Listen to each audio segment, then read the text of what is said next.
வணக்கம், என் பேர் ராகவ் கிருஷ்ணபராஜ். நான் 9ஆம் வகுப்பில் படிக்கிறேன். அப்பா பேர் சத்யராஜ், அம்மா பேர் Anandhi. Course for wealth management chapter 10. இப்போலேருந்து ஒரு குரலை நான் பாட போகிறேன்.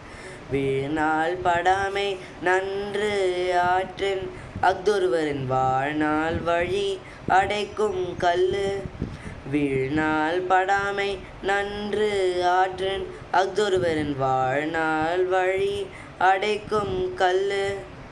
விடுபடாத அறமேதாங்க விடுபெயரை தருமே வாங்க. விடுபடாத அறமேதாங்க விடுபெயரை தருமே வாங்க. வீணால் படாமை நன்று ஆற்றின் அஃதொருவரின் வாழ்நாள் வழி அடைக்கும் கல்லு. வீணால் படாமை நன்று ஆற்றின் அஃதொருவரின் வாழ்நாள் வழி அடைக்கும் கல்லு. நன்றி.